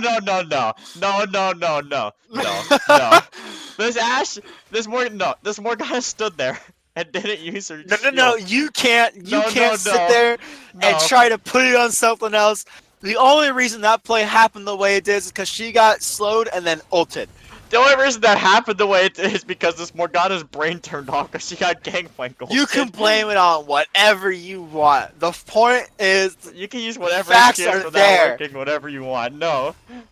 the facts are there. The situation happened. You cannot say that Ashe is not a decently viable pick. Tell you what. Ashe is decently viable, and bronze and silver. How do you feel now? Yeah. That is. You're actually, just actually gonna not. look You're at just contested. too bronze to understand the real Hold on, power. we got a bit of a fight coming out here. We got the TP coming in from the top lane here. Ornn's gonna be able to frontline, probably get him off the dragon. It looks like 5T's actually just giving us up. You know, I was super happy for a second. I got into my play-by-play mode, and then nothing happened. Give me a moment here. I really don't think Godhog should be keeping this Jarvan in his champion pool. I mean, if he does full tank Jarvan twice in a row, like, if not the first game, then the second game you should know that that's not something you should be picking. I agree with you completely there. I mean, like, that was the gank top lane. I mean, granted, no matter what kind of build he's going, it would be the same, but still, it's kind of sad just the lack of damage that you have. And I think a lot of that comes from the fact that you do not have 2 damage trees like you normally would. Because the norm is either you go, domination and precision or domination and sorcery. And that gives you more damage that you need to be able to kill the Ornn. At the very least, kill the Ornn. But going resolve just gives you extra health. And tank Jarvan, it's super questionable. Tank Jarvan is not the pick here. You know what is the pick? Apparently it's Caitlyn, because she's getting hit with the Ashe ultimate. Spellbinding actually coming, or spell shield coming onto actual Morgana here instead. Able to peel away with the Morgana ult. Lands the Q on Tahm Kench. Should be able to peel out here unless Jarvan goes for another EQ. Actually does avoid the trap there. Unfortunate. Didn't just target the Morgana. Just kind of hoping he would. And like I was saying, it's Yeah, this. No, don't give me this. Hold on, hold No, on. look at this pick. Hold on, look at what I'm saying right here. This Jarvan is a dead man walking. Oh my lord. Man gone. This is why you don't go for words. Words are dangerous. See, Fizzy Kizza is not like I said earlier. He's just wasting those W's, and every time that a gank starts to happen, he's like basically out of mana, and it's so pointless. Like, you know at this point that the amount of damage you're getting on your W's is not worth the amount of mana you're spending. But I guess some players never really fully realize that. You know, it is pointless. Picking Ashe. Prove me wrong. Hey man, I didn't need to. The fact that they got to play just on the two of them in a Gangplank goal is telling enough. You know With what? how You know stable- what's telling enough? The no Morgana shield. That's telling enough for me. I've seen everything I need to see. You can blame it on whatever you want, my dude. You can argue this all day. The I'm point of gonna the matter come back is to this the entire game. I the can point tell of you the that. matter is the reason it happened that way is because it was Ashe, not another ADC. Okay. But what if God said there was a Rakan support, and then he engaged? Could it have happened like that instead of the Ashe engaging? And then let's say We're like, talking about ADCs here, not support. okay, but like bot lane's like a two people kind of No, thing. no, you no, know? no, no, no, no, no, no, no. Because now you're trying to excuse the fact that you're wrong by Okay. saying that support matters. Okay, wait, hold on. If we're gonna do it like this though, then Morgana never died because Morgana doesn't exist. No, I'm not saying that. I'm saying the support picks does not matter here. No matter what support she picked, that would have happened. But what Because about there was the an Gangplank Ashe. goal? The Gangplank goal didn't happen apparently. Gangplank don't exist. You know what doesn't exist? This Jarvan in a second here, getting slapped by the Sejuani ult, getting caught out here, just charmed up, man's down. Man got CC'd to death. Look at it actually get on the Gangplank here, using the Ornn ult. I don't know where that Ornn ult was going. We're just gonna pretend that didn't happen. Flash happened. A lot of stuff's happening. Indeed, it's League of Legends. It's happening, but like, nothing's happening. Do you know what I mean? No. Abilities are being used, but abilities are not connecting, is what I mean. But it's okay. It happens. Top lane turret does go down here. Bot lane turret still has that pressure. Looks like mid lane turret might be falling as well. You know, it could be Although- falling. This bot lane turret. You wanna know why? Ashe has zero pressure. Ooh, Maybe not. am I stunned? Oh, and guess whose bot lane turret didn't fall? Uh-oh. Guess why? Feels bad when you have to blow your ultimate. It's okay. Jarvan's coming in with this awkward That's gank position. it's no different than Uh-oh. Ezreal using his ultimate to clear a wave. They're getting TP'd upon, and they don't even realize that they're just standing there. Gangplank coming in here, about to get that barrel. Oh, there it is right there. Flash forward. Spell shield getting hit. Root right there. Ooh, another root. Look at the combo. Mouse here coming in here looking for the ultimate. They're actually 5-manning by here, not really getting anything though. No dive actually Get the turret. coming out. Alright, well they're gonna get the turret. Are they gonna get the turret though? There's 4 people here to contest this. They could maybe look for something with Ornn ultimate here to engage. Morgana ult coming out a little bit early. No Ornn ult has come out yet. Ornn ult, in fact, is actually not up due to that last fight. Good charm coming out for Ahri. Flashing around the Malzahar, so no Malzahar is going to happen. Tom Kench walking away. 5T looking to backpedal this. Should be pretty free. Nice little finish up there. Morgana binding going straight into the minions. I feel you. You know what's really hard? Playing Ashe.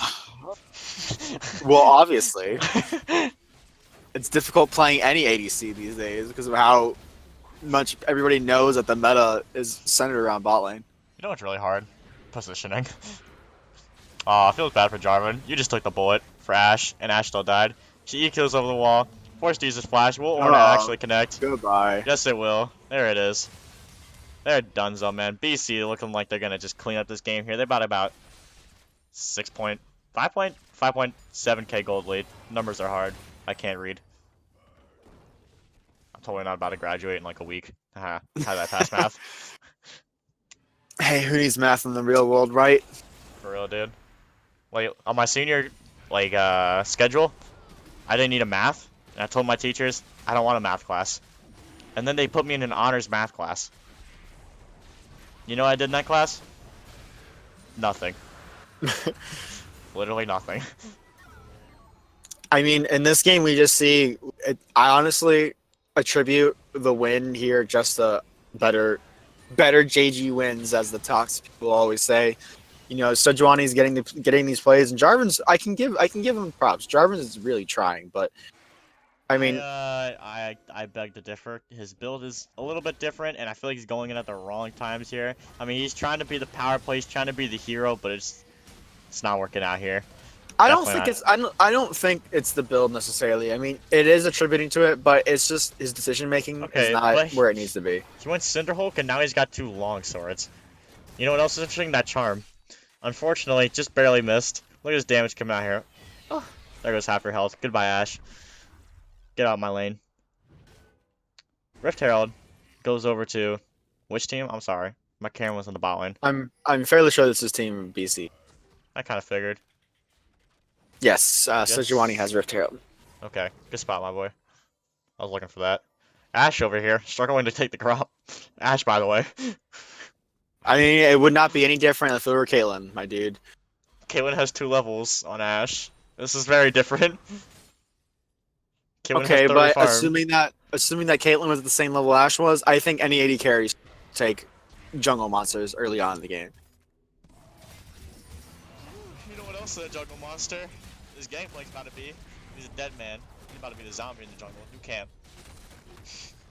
Not ironically, but interestingly enough, this died all game. It's just because of the sloppy mistakes, so definitely interesting. It's definitely interesting. You know what else is interesting? You know what I'm gonna say? It's pretty irrelevant right now, but you say whatever you want. Ash. Look at that damage. Yeah. Unfortunately, right now, this Ornn has the tabbies and the Iceborne. This Jarvan looking for an engage. I do not think this is the engage you want to look for here. Morgana, no spell shit coming out yet. Finding going right on that Ash. Tom Cash, Ooh, good pick nice, here. nice Dadara from bench there. Nice little soak up the damage. They use so much stuff right there though, and they have nothing to really defend this. Ahri coming in with the flank right here, getting the charm onto Tahm Kench. Nice Q coming out, really damaging the Ash. Sejuani ult slowing them all. They should be able to clean them up here. Maybe, possibly. All right, they got one. They still have all this pressure though. Honestly, should be able to get 2 turrets. And it's looking like it's about to be a 10k gold lead in about 25 minutes. That's the track we're on. That's not what you want to be seeing. That's not what you want to be seeing for 5T. If you're rooting for BC, it's a good day to be you. 5T, not so much. I would really appreciate a best out of 3, but the current rate is going to be looking to be a 2-0 clean sweep here. Well, you know what they say. If you win the best of 3, 2-0, you won the series. I don't really know what they say. I don't really know how I was going with that. Yeah, that wasn't really going anywhere. No, I was trying to think of some like rock, paper, scissors like metaphor. Because, you know, there's like 3 of them. Interesting builds. I'm just taking a look at the builds here. I mean, Iceborne, Gauntlet, Ornn, not that different. We do see the That should actually Trinity see them Force and Trinity Force building a Cerex Gauge on the Gangplank, but the Shuralia's River on Morgana there. there. You know what Was should just happen not while expecting you're, that one out of all the items you could have built. While you're identifying builds over there, Ahri is out here catching Jarvan. Managed to get that nice charm on the Jarvan. Unfortunately, didn't finish him because Tahm Kench used his flash, managed to swallow that man's up and get the shield onto him. Good times, good times. Here comes the siege though. That's what you do with this Caitlyn Morgana kind of comp. Free siege. Morgana, or not Morgana, Malzahar, my bad. Has a lot of wave clear though, so they really need to start splitting, getting these waves pushing and forcing objectives out while they have this big lead.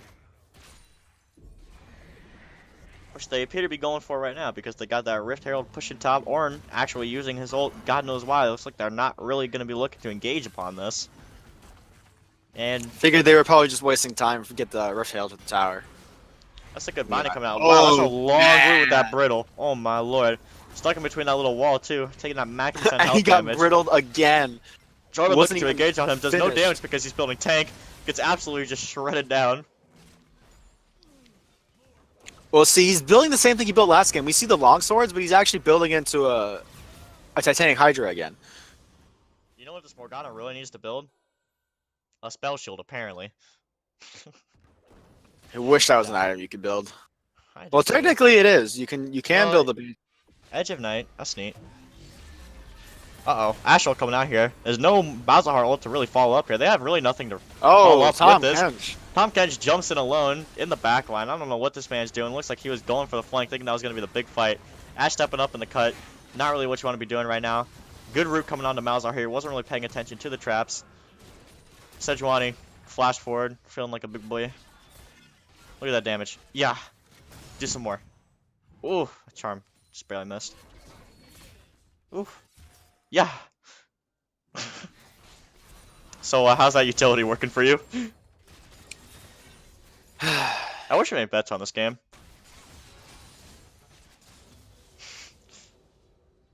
Are you sad yet? What? Are you sad yet? No, No? You still I'm feeling impartial. You still feeling the Ash. Alright. I mean, like I said, I still believe in the champion. I don't believe in the player necessarily. Sorry, You know Fizzy what? Kizit, but his example of an Ash gameplay wasn't exactly the best. You know what? I believe Ash can do something, but I believe Ash into Caitlyn does nothing. I think Ash Hey in the man, right we can argue about matchups- this all day, but there's a fight going on right now over the dragon.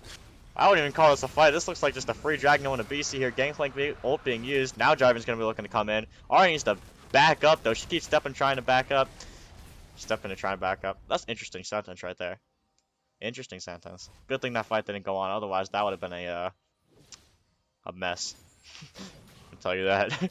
Interestingly enough, there's only an 8k gold lead now, and I'm not quite sure how they're making up the gold difference, but Jarvan's hurting. He has 1 assist, no kills, 5 deaths, and he's almost half of Sejuani's total CS. And You as a know what? jungler, that's just detrimental. He's got 50% kill participation.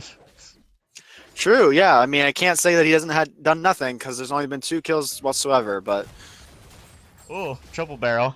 Ooh, Ash ult. Is this fine with the play? Is this a utility? Oh, flash. Oh, what are you going for? What's the move? What's the move? Morgana's coming in. Spell shield. Able to land the root. They could actually maybe turn this. Malzahar coming in with the turn here. Lane's just to get charmed. Just absolutely melted here. Caitlyn's here now. Jarvan jumping in there. Orange absolutely frontlining everything here. No damage coming out onto him. She's too tanky with all that armor. Charm. Unfortunately misses. Some Ashlows coming out here just getting absolutely murdered by the Caitlyn and the Ahri. Jarvan's trying to do a little escape. Man's caught down by the Glacial Fissure. Correct me if I'm wrong. Maybe it should be called Soul Furnace. That's such a good name. I'm sorry? Soul Furnace. I'm just so proud of myself. Gotta ask right. I'm gonna ask Riot to change that to Soul Furnace. Something has to be called Soul Furnace in this game. Is it like a Scion ability? I think it's a Scion ability, actually, yeah. Okay. It's Could probably be wrong. a, You it's could probably always, a you can always shield. look it up at your leisure. My phone is near me. Oh, true. My dad. Fairly sure Soul Furnace is the name of Scion's W, but I could be wrong. I don't remember. I am researching this as we speak. As researching it, I saw Minecraft, my personal favorite game. Okay, it is an ability. What ability is it? It is Scion's W. We're so intelligent. Well, personally, I don't play Scion, but after seeing the ability name a few times, it just gets stuck in your head. You know, honestly, I just like playing him and screaming "die" when I ult. Don't The only know. reason I ever play Scion is to not play Scion. But he's so Because I fun. don't. He's like, alright, so like you want to play tank, but you want to play a cool tank. So you pick Nope. Scion. You know what else you want to do? Not step up like that as Malzahar. I didn't even catch that. Ooh, that's a good spell shield though. Able to prevent the Tahm Kench from eating him. He was stepping up way too far for how they are doing right now. They need to be playing a little bit more defensively than they are. Caitlyn just... Wow, that Q actually should have hit. Ornal might be able to snipe the Ashe here. Are being a bit way too aggressive with this. Ashe is alive. Ashe is alive.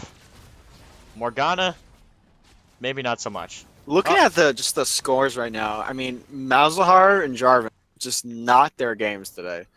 Honestly. Looking at the fact that Baron is still alive, I question this. I mean, Just looking at, I forget which side was which, but I'm fairly sure that Zero Lux was the Syndra last game, and while he popped off that game, that was just due to a lot of good early jungle pressure. He didn't really get that this game, and you can see it just made a difference. Now he's struggling to struggling to stop sliding farther and farther behind with every second this game goes on. agree with you. What I think needs to happen right about now, though, is that Baron. I mean, BC, they have the over 10k gold lead. Just walk on it.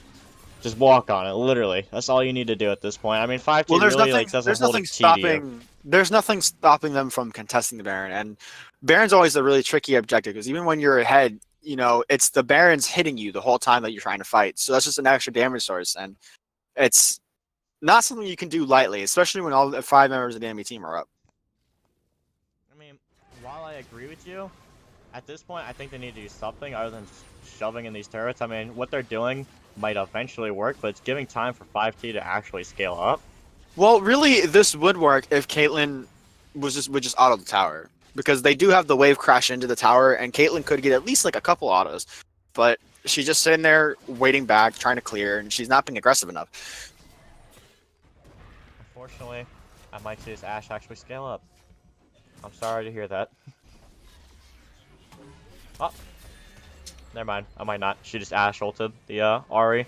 A bit late on the bot side there. I think she tried to save that turret. Should have just realized that was long gone. And now her ult's not going to be up for another 50 seconds or so. Feels bad, man. I feel And we can see it right here. You know, the Gangplank Barrels is being shot down before they get anywhere, so it makes a lot of sense that he's building a Sterix Gauge this game. I definitely would be too. Definitely no more of that lethality.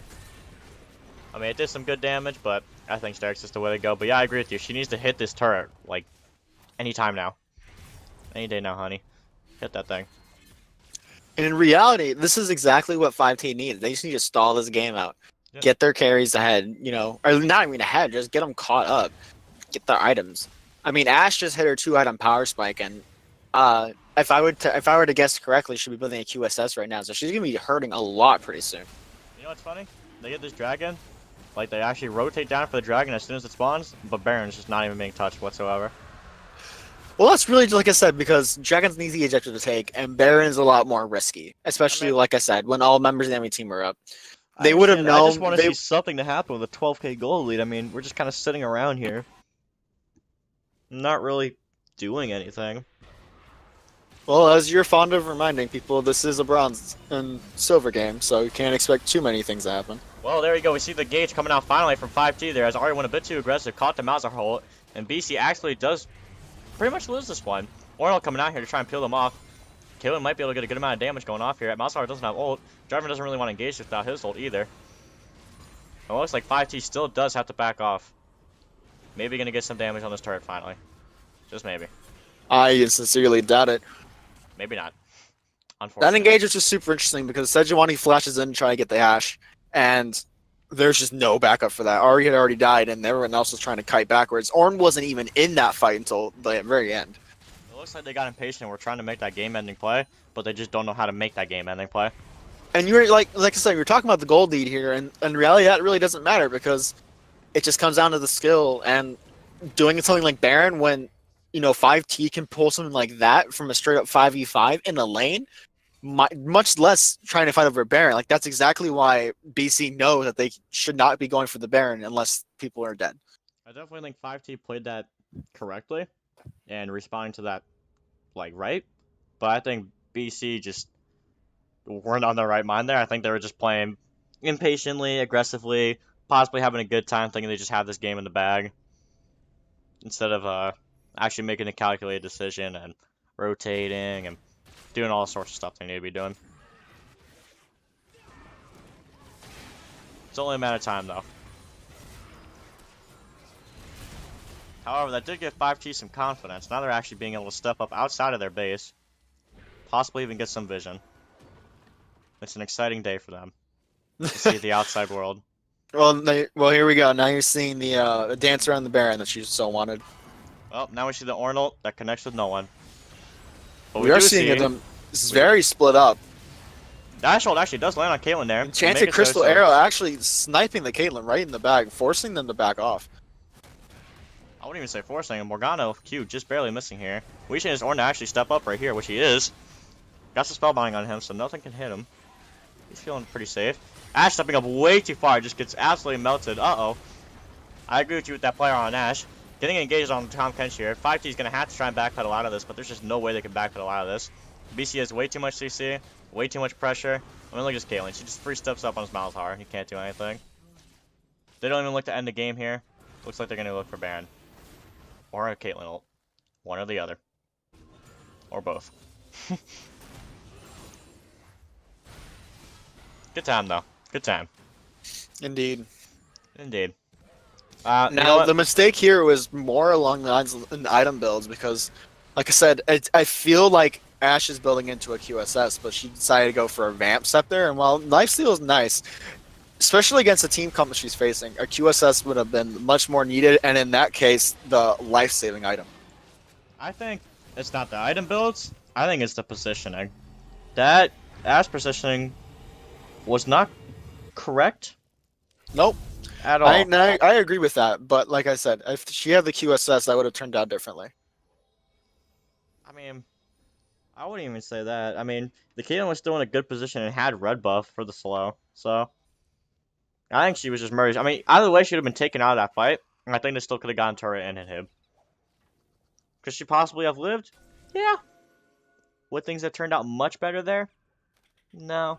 But I do agree with you, QSS being a pretty mandatory option in this game, with the Morgana, the Ahri Charm, and the Sejuani ult. It's necessary. Something you need, especially with an Ornn on this comp, getting that brittle, so you're even hit longer. Charm gonna be coming down on the Ahri here, just completely caught. You're dead, you're gone. Too much damage coming out there. She tried with her ult of her own. Unfortunately, the closer the target is to you on Ashe, the shorter the stun. Indeed. Did it used to be like that with Taric? Remember old Taric stun? I don't know if you played then. I don't think I played way back then. Oh man, those are the glory days. Those are real Taric. Gosh, it's been so long since they've reworked Taric. I'm old.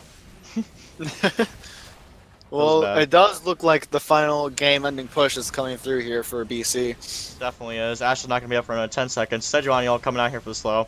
Gangplank's walking around trying to do something here. Won't be surprised. Malzahar's going to ult the Caitlyn here. Maybe. Absolutely no damage to Caitlyn. Oh my god. Yeah, she's just face tanking everything right now. Half healthing Ashe with one auto attack there. Pentacle probably would have come out there if the game didn't end, but it is done. Malzahar, EQ, minions, and almost even an ulti, and just oh my god, I have no words for that. She just sat there, took it like a woman, doesn't even care. Hey, well, I can't say like she took it like a man because that's incorrect. Good point. I mean, yes. So let's talk about damages for a second here. Actually, there's nothing to talk about here. Ashe, she did the most she could. I mean, they were still hard behind. 13k damage. Honestly acceptable at this point. Yeah, that was pretty standard game there. I won't even say it was actually standard. I mean, I think BC did a good job of snowballing their lead in the beginning. I think there could have been some better macro play there around the 20-minute mark, 30-minute.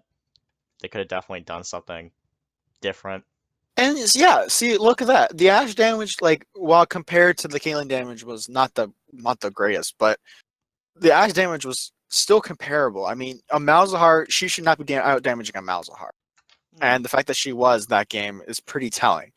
But no matter what ADC it is, if the other ADC is ahead, they're going to out damage you. That's just how it works because they've had more people to kill. And that's one of the things is that Caitlyn, she's just a natural like champion that just wins lane, so she's always going to have that lane pressure. But their bot lane and their jungler never really coordinated anything to stop that from happening. I mean, she did okay there in the beginning with poking down, but like you said, she just ran out of mana. And as soon as that was over, Caitlyn regained her pressure. Indeed.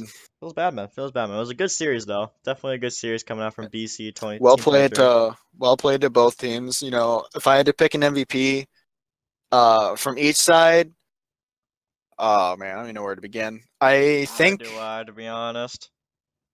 I'm not sure which team was which, but I believe it was the 5T Shen who turned into a Gangplank. Odemir. I'm so sorry, I'm butchering his name, but yeah, I have to agree with you on that. That was definitely MVP worthy. He held throughout that. and definitely popped off with the ult. The Shen gameplay was on point, and even as a gangplank, he was still putting in a lot of damage. And while he didn't get necessarily the kills, he definitely was still making those plays. And on the side of BC, I'm gonna have to give it to the mid I laner. would have to give it to another Amutsuba 15. impossible pronounced lane, Amutsuba. Yeah, Amutsuba 15, my boy. That's the homie. The really He's control game 1 was definitely pressure worthy. He kept pressuring everyone. He was a bit aggressive at times and had a bit of awkward positioning, but he did a either lot of that, consistent damage, and his ult and stuns were on point. either that get to Amutsuba, or honestly, I think Pesto is probably equally or more worthy because He had some good jungle pathing. I noticed that. as the old saying goes, better JG wins. Better jungler wins. How sad. And honestly, Godhog, if you're listening to this right now, you were not that bad. It's just got a little bit out macroed, and only advice I have for you there is to take some scuttles, man. Those are entirely worth it. I would switch up the build too, buddy. I mean, I'm not gonna say it's terrible, but I don't think it's ideal. You just lack the damage. I mean, going Cinderhulk into Titanic, that's not a big those thing. two items go well together, yes, but you do not want to be building them on Jarvan. Also, if you're gonna build a Titanic, I'd build Tiamat and then finish like Warrior, and then like maybe something else. I don't know. I'm a big Warrior person. Hell, I'd even go Warrior into like maybe Cleaver or Duskblade over Cinderhulk Titanic. It just feels awkward, in my opinion. Right. Busy Kizzit, work on that positioning, buddy. That's my advice. That's all I have to say for tonight. That's all I have to say too, buddy. Alrighty, well that's gonna wrap it up. Tune in next week on twitch.tv/Risen Esports for Rampage Week 3. I don't know who we're having then. I can't tell you. But check in tomorrow for Dominate. I don't know who's being streamed, and we also have Champions on Sundays too. We have an alumnus league, but it is not streamed or recorded. It is a for fun league. Feels bad, man. Interesting at times. All right, I'll see y'all around, and have a great night.